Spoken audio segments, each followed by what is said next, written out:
എല്ലാ വിദ്യാർത്ഥികൾക്കും പുതിയൊരു വീഡിയോയിലേക്ക് സ്വാഗതം. ഈ വർഷത്തെ കേരള എഞ്ചിനീയറിംഗ് ഫാർമസി പ്രവേശന പരീക്ഷയുടെ റിസൾട്ട് പ്രസിദ്ധീകരിച്ചു കഴിഞ്ഞു. അപ്പോൾ വിദ്യാർത്ഥികൾ എഞ്ചിനീയറിംഗിൻ്റെ റാങ്ക് ലിസ്റ്റ് തയ്യാറാക്കുന്നതിലേക്കായിട്ട് വിദ്യാർത്ഥികൾ നിങ്ങളുടെ യോഗ്യതാ പരീക്ഷയുടെ ഓൺലൈനായിട്ടുള്ള ആ ഒരു മാർക്ക് ഡീറ്റെയിൽസുകൾ നിങ്ങൾ അപ്ലോഡ് ചെയ്ത് കൊടുക്കേണ്ടതാണ്. അപ്പോൾ വിദ്യാർത്ഥികൾക്ക് ഈ ഒരു ജൂൺ 30-ാം തീയതി വരെയാണ് ഇതിനുള്ള അവസരം ഉണ്ടായിരിക്കുക. അതുകൊണ്ട് തന്നെ വിദ്യാർത്ഥികൾ ഈ ഒരു കാര്യം പ്രത്യേകം ശ്രദ്ധിക്കേണ്ടതാണ്. കാരണം നിങ്ങൾ അപ്ലോഡ് ചെയ്യാതിരുന്നാൽ നിങ്ങളെ എഞ്ചിനീയറിംഗ് റാങ്ക് ലിസ്റ്റ് തയ്യാറാക്കുന്നതിലേക്കായിട്ട് പരിഗണിക്കുന്നതായിരിക്കില്ല. അതുകൊണ്ട് തന്നെ നിങ്ങൾ യഥാക്രമം ഈ ഒരു നിങ്ങളുടെ മാർക്കുകൾ അപ്ലോഡ് ചെയ്ത് കൊടുക്കുക. ചില സമയത്ത് മാത്രമേ ഈ ഒരു ഡേറ്റ് നീട്ടുകയുള്ളൂ. അപ്പോൾ അതുകൊണ്ട് തന്നെ വിദ്യാർത്ഥികൾ 2024 എഞ്ചിനീയറിംഗ് പ്രവേശന പരീക്ഷ എഴുതിയിട്ടുള്ള വിദ്യാർത്ഥികൾ അവരുടെ യോഗ്യതാ പരീക്ഷയുടെ മാർക്ക്, അതായത് +2 അല്ലെങ്കിൽ തത്തുല്യം, രണ്ടാം വർഷത്തിൽ മാത്തമാറ്റിക്സ്, ഫിസിക്സ്, കെമിസ്ട്രി എന്നീ വിഷയങ്ങൾക്ക് ലഭിച്ച മാർക്ക് പ്രവേശന പരീക്ഷാ കമ്മീഷനുടെ വെബ്സൈറ്റായിട്ടുള്ള ce.kerala.gov.in എന്ന വെബ്സൈറ്റിലൂടെ നൽകേണ്ടതാണ്.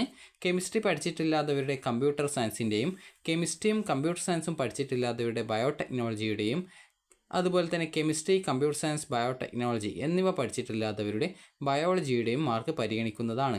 ഇപ്രകാരം സമർപ്പിച്ച മാർക്ക് ഗ്രേഡിന് തുല്യമായ മാർക്ക് കീം 2024 പ്രോസ്പെക്ടസിലെ ക്ലോസ് 9.A.4b പ്രകാരം സ്റ്റാൻഡേർഡൈസേഷൻ പ്രക്രിയയ്ക്ക് വിധേയമാക്കിയ ശേഷമാണ് 2024 എഞ്ചിനീയറിംഗ് റാങ്ക് ലിസ്റ്റ് തയ്യാറാക്കുന്നത്. മാർക്ക് ഓൺലൈനായിട്ട് സമർപ്പിക്കുന്നതിന് 30/6/2024 വൈകുന്നേരം 3 മണിവരെ വെബ്സൈറ്റിൽ സൗകര്യം ലഭ്യമാവുന്നതാണ്. മേൽപ്പറഞ്ഞ പ്രകാരം വിദ്യാർത്ഥികൾ വെബ്സൈറ്റ് വഴി യഥാസമയം യോഗ്യതാ പരീക്ഷയുടെ മാർക്കുകൾ സമർപ്പിക്കാത്ത വിദ്യാർത്ഥികളെ 2024 എഞ്ചിനീയറിംഗ് റാങ്ക് ലിസ്റ്റിൽ ഉൾപ്പെടുത്തുന്നതല്ല. മേൽപ്പറഞ്ഞ വെബ്സൈറ്റിൽ കൊടുത്തിട്ടുള്ള കീം 2024 കാൻഡിഡേറ്റ് പോർട്ടൽ എന്ന ലിങ്കിലൂടെ അപേക്ഷാർത്ഥികൾ അവരുടെ അപേക്ഷാ നമ്പറും, അതായത് ആപ്ലിക്കേഷൻ നമ്പറും പാസ്വേഡ് എന്നിവ നൽകി ഹോം പേജിൽ പ്രവേശിച്ച ശേഷം മാർക്ക് സബ്മിഷൻ ഫോർ ENGG എന്ന മെനു ഐറ്റത്തിൽ ക്ലിക്ക് ചെയ്തുകൊണ്ട് നിങ്ങളുടെ +2-ലെ ആ ഒരു മാർക്കിൻ്റെ, അതായത് പരീക്ഷയിൽ ലഭിച്ച നിശ്ചിത വിഷയങ്ങൾക്ക് ലഭിച്ച മാർക്ക് സമർപ്പിക്കാവുന്നതാണ്. യോഗ്യതാ പരീക്ഷ പാസ്സായിട്ടുള്ള ബോർഡ്, വർഷം, രജിസ്റ്റർ നമ്പർ എന്നിവ രേഖപ്പെടുത്തുമ്പോൾ വിദ്യാർത്ഥികൾ അതായത് യോഗ്യതാ പരീക്ഷയുടെ മാർക്കിനെ സംബന്ധിച്ചുള്ള വിവരങ്ങൾ അതത് ബോർഡുകളിൽ ഈ ഓഫീസിൽ ലഭ്യമാക്കിയിട്ടുണ്ട് എങ്കിൽ, അതത് ബോർഡുകൾ, ഒരു ഉദാഹരണത്തിന് നിങ്ങളിപ്പോൾ ഈ വർഷം +2 പരീക്ഷ എഴുതിയൊരു വിദ്യാർത്ഥി ആണ് എങ്കിൽ നിങ്ങളുടെ ആ ഒരു മാർക്കുകൾ ഓട്ടോമാറ്റിക്കലി നിങ്ങൾക്ക് വെബ് പേജിൽ കാണാനായിട്ട് സാധിക്കും. കാരണം അത് ഈ ഒരു CE-യുമായിട്ട്, അതായത് CE ഓഫീസുമായിട്ട് ആ ഒരു ജസ്റ്റ് ലിങ്ക് ചെയ്യും ആ ഒരു റിസൾട്ട്. അപ്പോൾ അതുകൊണ്ടാണ് ഈ ഒരു രീതിയിൽ നിങ്ങളുടെ ആ ഒരു ഈ വർഷം +2 പരീക്ഷ ചെയ്ത വിദ്യാർത്ഥികളുടെ മാർക്ക് ഓട്ടോമാറ്റിക്കലി അതിൽ വരുന്നത്. അപ്പോൾ അങ്ങനെ നിങ്ങൾക്ക് കാണാനായിട്ട് സാധിക്കുന്നതാണ്. അപ്പോൾ ആ ഒരു വെബ് പേജിൽ കാണിച്ചിട്ടുള്ള മാർക്കുകൾ നിങ്ങളുടെ മാർക്ക് ലിസ്റ്റുമായിട്ട് താരതമ്യം ചെയ്ത് അതിൽ പറഞ്ഞിട്ടുള്ള മാർക്കും നിങ്ങൾക്ക് ലഭിച്ച +2-ൻ്റെ മാർക്കും, അത് രണ്ടാം വർഷത്തെ മാർക്കും പരിശോധിച്ച് അത് കറക്റ്റാണ്, തിരുത്തലുകളൊന്നും ആവശ്യമില്ല എങ്കിൽ സബ്മിറ്റ് മാർക്ക് ഡാറ്റ എന്നുള്ള ബട്ടണിൽ ക്ലിക്ക് ചെയ്തുകൊണ്ട് വിദ്യാർത്ഥികൾ മാർക്ക് സമർപ്പിക്കേണ്ടതാണ്. തിരുത്തലുകൾ ആവശ്യമില്ലാത്ത വിദ്യാർത്ഥികൾ മാർക്ക് ലിസ്റ്റ് അപ്ലോഡ് ചെയ്യേണ്ടതില്ല. എന്നാൽ വെബ്സൈറ്റിൽ കാണിച്ചിട്ടുള്ള മാർക്കുകൾ മാർക്ക് ലിസ്റ്റിൽ ഉള്ളതിൽ നിന്നും വ്യത്യസ്തമാണ് എങ്കിൽ ചേഞ്ച് എന്നുള്ള ബട്ടണിൽ ക്ലിക്ക് ചെയ്തുകൊണ്ട് ശരിയായ മാർക്ക് വിവരങ്ങൾ രേഖപ്പെടുത്തി സബ്മിറ്റ് മാർക്ക് ഡാറ്റ എന്ന ബട്ടൺ ക്ലിക്ക് ചെയ്യേണ്ടതാണ്. മാർക്കിനെ സംബന്ധിച്ച് വിവരങ്ങൾ ബന്ധപ്പെട്ട പരീക്ഷാ ബോർഡുകൾ, പ്രവേശന പരീക്ഷാ കമ്മീഷനുടെ ഓഫീസിൽ ലഭ്യമായിട്ടില്ലാത്ത പക്ഷം വിദ്യാർത്ഥികൾ അവരുടെ, അതായത് നിങ്ങളുടെ ബോർഡ് പാസ്സായ വർഷം, അതായത് നിങ്ങൾ ഏത് ബോർഡിലാണ് പാസ്സായിട്ടുള്ളത്, അത് കേരള ഹയർ സെക്കൻഡറി ആണെങ്കിൽ അത്, വൊക്കേഷണൽ ഹയർ സെക്കൻഡറി ആണെങ്കിൽ വൊക്കേഷണൽ ഹയർ സെക്കൻഡറി, അത് കറക്റ്റായിട്ട് നിങ്ങൾ നൽകുക. അതിനുശേഷം പാസ്സായ വർഷം, അതുപോലെ രജിസ്റ്റർ നമ്പർ എന്നിവ രേഖപ്പെടുത്തുമ്പോൾ ദൃശ്യമാകുന്ന പേജിൽ ബന്ധപ്പെട്ട വിഷയങ്ങൾക്ക് ലഭിച്ച മാർക്കുകൾ വെബ്സൈറ്റിൽ നിഷ്കർഷിക്കുന്ന പോലെ രേഖപ്പെടുത്തിയിട്ട് സബ്മിറ്റ് മാർക്ക് ഡാറ്റ എന്നുള്ള ബട്ടൺ ക്ലിക്ക് ചെയ്യേണ്ടതാണ്. വെബ് പേജിൽ കാണിച്ചിട്ടിരുന്ന മാർക്കിൽ തിരുത്തലുകൾ വരുത്തേണ്ടി വന്ന വിദ്യാർത്ഥികളും ബോർഡ് ഡാറ്റ ലഭ്യമാകാതിരുന്നാൽ, അതായത് നിങ്ങളുടെ ആ ഒരു മാർക്ക് ഓട്ടോമാറ്റിക്കലി അതിൽ വരാത്തത് കാരണം, നിങ്ങൾ ഓട്ടോമാറ്റിക്കലി വരാത്തത് കൊണ്ട് അത് എൻ്റർ ചെയ്ത് കൊടുത്തിട്ടുണ്ടാകും. അപ്പോൾ അങ്ങനെ ചെയ്തിട്ടുള്ള വിദ്യാർത്ഥികളും ഈ ഒരു മാർക്ക് നൽകുന്നതിനോടൊപ്പം തന്നെ +2 അല്ലെങ്കിൽ തത്തുല്യ യോഗ്യത പരീക്ഷയുടെ മാർക്ക് ലിസ്റ്റ് PDF ഫോർമാറ്റിലുള്ളത് അപ്ലോഡ് ചെയ്ത് കൊടുക്കേണ്ടതാണ്. അപ്ലോഡ് ചെയ്യുന്ന സർട്ടിഫിക്കറ്റുകൾ അല്ലെങ്കിൽ രേഖകൾ വ്യക്തതയുള്ളതും വായിക്കാൻ കഴിയുന്നതും അപാകമില്ലാത്തതും ആയിരിക്കണം. അതായത് നിങ്ങൾ സ്കാൻ ചെയ്ത് അപ്ലോഡ് ചെയ്യുന്ന ആ ഒരു PDF ഫോർമാറ്റുള്ള നിങ്ങളുടെ +2-ൻ്റെ ആ ഒരു മാർക്കുകൾ കറക്റ്റായിട്ട്, അതായത് വായിക്കാനായിട്ട് സാധിക്കുന്നതായിരിക്കണം. ക്ലിയർ ഇല്ലാതെ ബ്ലറായിട്ടുള്ള രീതിയിൽ ഉള്ളത് ആവരുത്.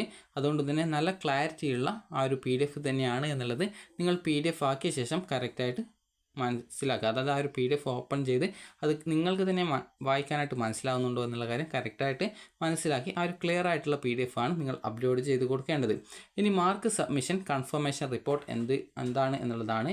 യോഗ്യതാ പരീക്ഷയിലെ മാർക്കുകൾ നിങ്ങൾ വിജയകരമായി സമർപ്പിച്ച ശേഷം mark submission confirmation report download ചെയ്യേണ്ടതാണ്.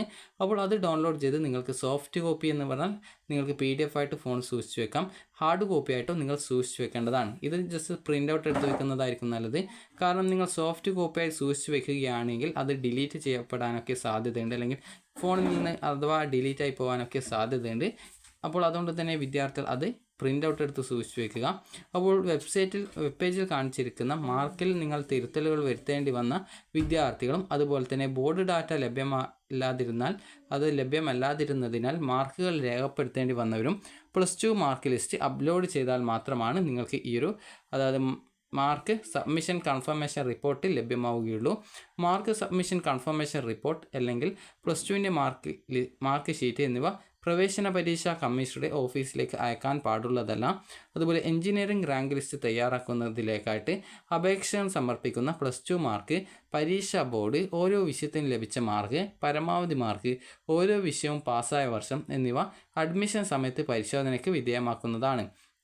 അതുപോലെ തന്നെ ഇതിൽ നിങ്ങൾക്കൊരു കുറിപ്പ് നൽകിയിട്ടുണ്ട്. അതായത് പ്രവേശന പരീക്ഷാ കമ്മീഷൻ 2024 ജൂൺ 5 മുതൽ 9 വരെ നടത്തിയ എഞ്ചിനീയറിംഗ് പ്രവേശന പരീക്ഷയ്ക്ക് യോഗ്യത നേടിയിട്ടുള്ള വിദ്യാർത്ഥികൾക്കും പോർട്ടലിൽ യോഗ്യതാ സ്ക്രീനിംഗ് കമ്മിറ്റിയുടെ പരിശോധനയ്ക്ക് വിധേയമായിരിക്കുന്നതാണ് എന്ന സന്ദേശം ലഭിച്ച വിദ്യാർത്ഥികൾക്കും മാർക്ക് സമർപ്പിക്കാവുന്നതാണ്.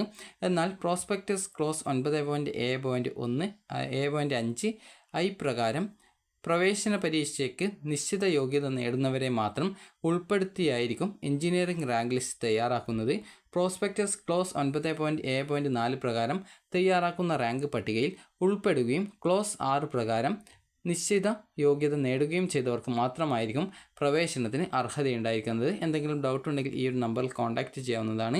ഈ ഒരു ക്ലോസ് എന്ന് പറയുന്നത് നിങ്ങൾക്ക് പ്രോസ്പെക്ടസ് നോക്കിക്കഴിഞ്ഞാൽ നിങ്ങൾക്ക് ഈ ഒരു 9, 1, 2, 1.2 ഈ ഒരു രീതിയിലൊക്കെ നമ്പർ ഇട്ട് കൊടുത്തിട്ടുള്ളതാണ് ആ ഒരു ക്ലോസ് എന്ന് പറയുന്നത്. അതായത് ഈ ഒരു കീമിൻ്റെ ആ ഒരു നിയമാവലിയാണ് ആ ഒരു ക്ലോസ് കൊണ്ട് ഉദ്ദേശിക്കുന്നത്. അപ്പോൾ അതായത് ഓരോ നിബന്ധനയുമാണ് ഈ ഒരു ക്ലോസ് എന്നത് കൊണ്ട് ഉദ്ദേശിക്കുന്നത്. അപ്പോൾ വിദ്യാർത്ഥികൾക്ക് ഈ ഒരു വീഡിയോ ഉപകാരപ്രദമായിട്ടുണ്ടെങ്കിൽ ലൈക്ക് ചെയ്യുക, ഷെയർ ചെയ്യുക. Thank you for watching.